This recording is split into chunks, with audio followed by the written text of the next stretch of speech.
Injili ya Marko sura ya 5 mstari wa 25 hadi 29. Na mwanamke mmoja mwenye kutoka damu muda wa miaka 12 na kuteswa mengi kwa mikononi mwa matabibu wengi, amegharimiwa vitu vyote alivyo navyo, usimfae hata kidogo. Basi hali yake ilizidi kuwa mbaya.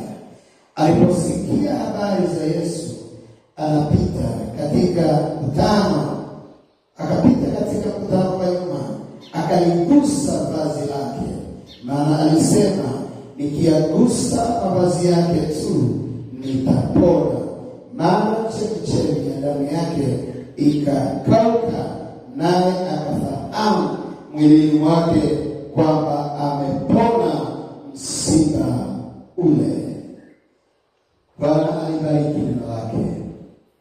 Mpendwa msikilizaji wangu, popote unapoisikia sauti hii, nakuletea ujumbe huu mfupi wa neno la Mungu unaohusu uponyaji aliyopokea mwanamke huyu. Lengo la ujumbe huu ni kusikizisha sauti kwako wewe ambaye unapita katika mazingira kama anayoyapitia mwanamke huyu.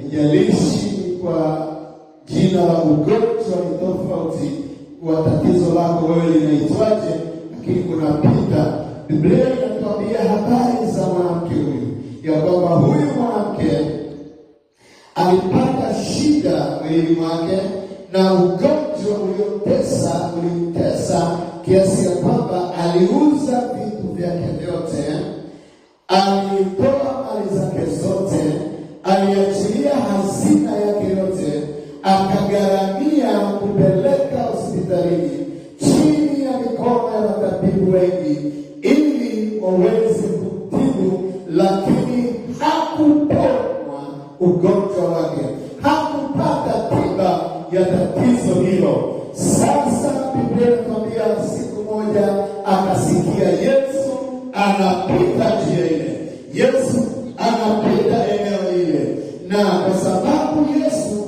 alikuwa na msongamano wa watu wengi, huyu mwanamke akafanya kile jambo ambalo sasa nataka nikuambie.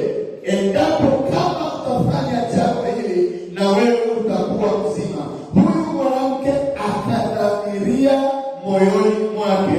Inachotaka nikizungumze ni kudhamiria, nguvu ya kudhamiria, nguvu ya kudhamiria itokanayo na imani thabiti aliyo nayo mtu, inayomwezesha kupenya na kuchukua muujiza wake.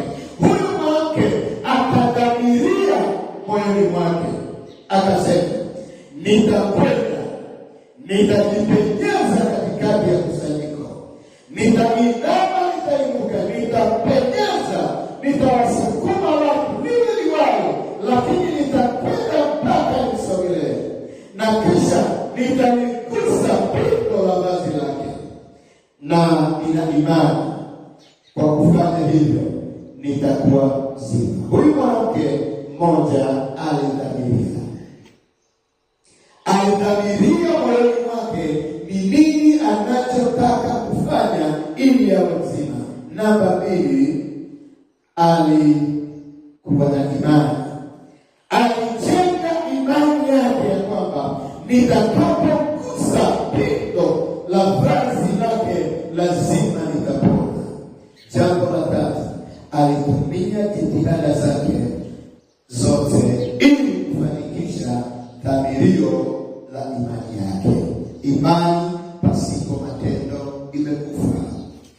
Imani ambayo haujajenga katika dhamirio haitendi kazi.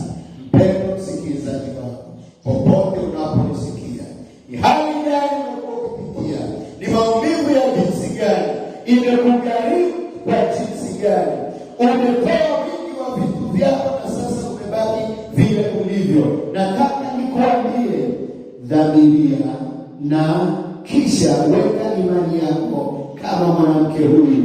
Muujiza wako upo, ungali mbele yako tayari kwa kupokea. Nataka niombe pamoja na wewe, popote pale ulipo familia, weka mkono wako pale panapokuwa, pokea imani sasa katika jina la Yesu. Na nituma neno kwa ujumbe huu katika jina la Yesu Kristo. Ninaachilia nguvu ya Mungu ipende ikufikie hapo ulipo. Natangaza kwa jina la Yesu, msiba wa mwanamke huyu, wa mwanamume huyu, wa mtoto huyu, wa kijana, kwa jina la Yesu ondoka.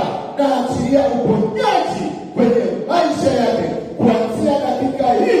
Ule msiba na huo msiba uondoke kwako katika jina la Yesu. Pokea uponyaji.